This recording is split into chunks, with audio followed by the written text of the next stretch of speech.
2027, c'est dans 2 ans, et là, dans l'ombre des prochains grands événements politiques, un nom commence à revenir de plus en plus souvent.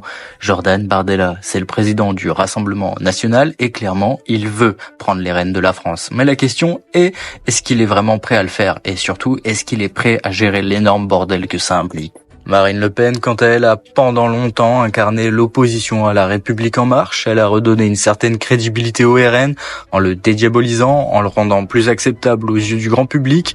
Mais aujourd'hui, avec Bardella, la question se pose. Qui va porter le flambeau du RN après Marine? Est-ce qu'il peut réellement incarner un avenir pour la France? Le truc avec Jordan Bardella, c'est qu'il a l'air d'être un jeune type moderne, très présent sur les réseaux sociaux et capable de toucher une nouvelle génération d'électeurs.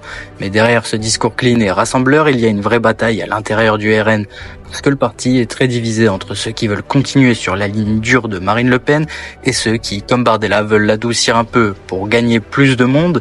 Et là, ça va être chaud, une guerre des clans qui risque de peser sur les années à venir. Mais pourquoi est-ce si important? Parce que clairement, Bardella, c'est un candidat qui pourrait potentiellement gagner les élections de 2027. Le RN a bien progressé ces dernières années et le paysage politique français est super éclaté.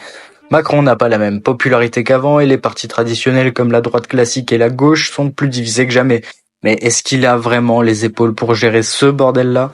Le truc, c'est que la France traverse une époque assez spéciale depuis les gilets jaunes, le Covid et maintenant l'inflation. Les gens sont plus déçus que jamais par leur politique traditionnelle et Bardella, en jouant sur l'idée du souverainisme et du repli national, peut capter une partie de ses électeurs dégoûtés par le système. Mais le problème, c'est qu'il faut aussi réussir à séduire des gens au-delà de sa base traditionnelle. Et ça, c'est pas gagné. Derrière le RN, il y a une question fondamentale. Est-ce qu'il faut vraiment continuer à radicaliser le discours ou est-ce qu'il faut essayer de tendre la main aux autres électeurs, de faire évoluer le parti vers quelque chose de plus modéré? Bardella, c'est un peu un entre-deux. Il veut moderniser le parti, mais la question c'est, est-ce qu'il peut vraiment le faire sans perdre son électorat de base? On sait déjà qu'il y a de grosses tensions au sein du RN, entre ceux qui veulent que le parti reste fidèle à ses origines très identitaires et nationalistes, et ceux qui veulent que le discours soit plus mainstream pour toucher plus de gens. Et ça pourrait vraiment foutre en l'air toute la stratégie du parti si ce n'est pas bien géré.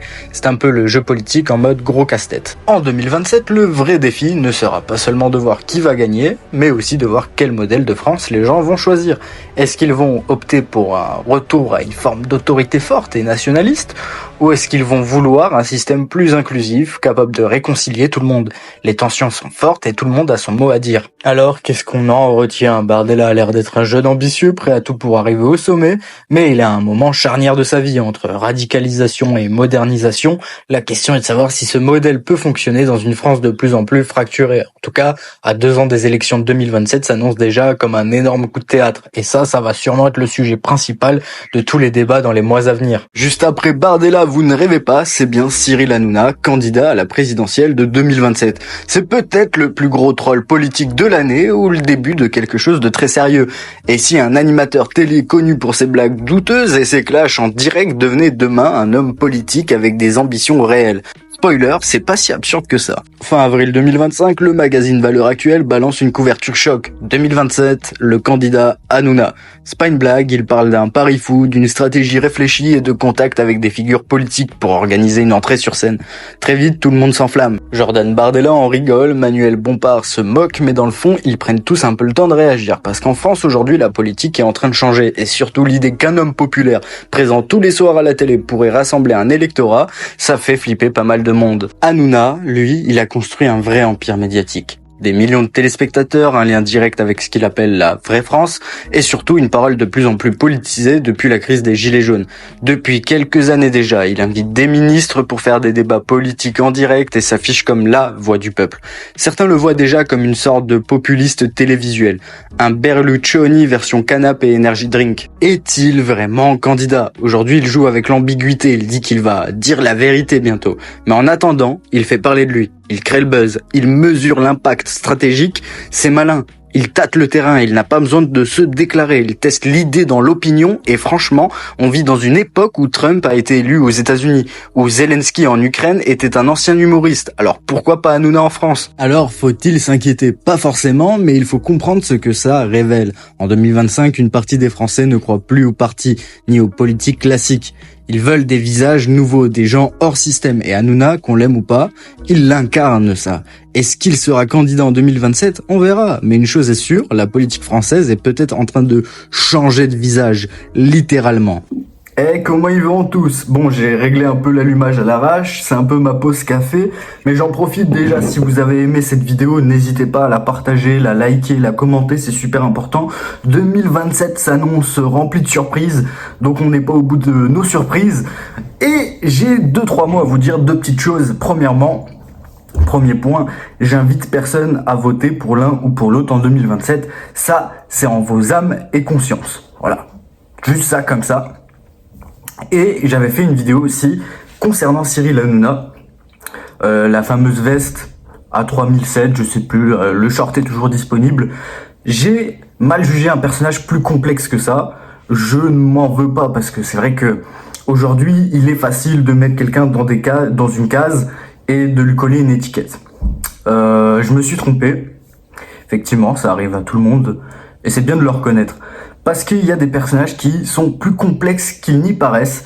Et j'ai fait cette erreur parce que je ne connaissais pas le personnage et que aujourd'hui, dans ce qu'il propose politiquement, on voit qu'il veut pas toucher sa paye de président. Donc, chacun fait ce qu'il veut de son argent, mais il agit bien et il agit pas comme quelqu'un qui veut prendre au peuple. Donc, il faut remettre les trucs dans leur contexte. J'avoue avoir parlé un peu à la va-vite. Et donc, du coup, ça a donné ce quiproquo. Et donc aujourd'hui, j'ai pas la même opinion de lui. Voilà.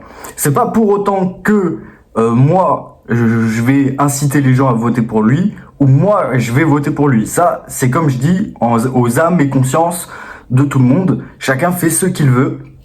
Mais en tout cas, je suis très curieux de voir en commentaire ce que vous en pensez, sans trop dire pour qui vous allez voter. Qu'est-ce que vous pensez de ces nouveaux visages qu'on voit arriver en France, etc. C'est du nouveau. C'est vrai que ça donne un petit côté chaud à l'américaine en ce moment, et ça, c'est peut-être pas plus mal, parce qu'à un moment, c'était un peu mort dans le film. Donc on va voir comment ils vont faire ça. Pour le moment, je reste encore à combler, mais j'avoue qu'il y a des petites idées comme un SMIC à 2003. Ça mettrait du beurre dans les épinards, quoi. Enfin voilà, je vous invite tous à qu'on débatte tous en commentaire avec bienveillance, etc. Et vous me dites ce que vous avez pensé du format de la vidéo. Allez, ciao!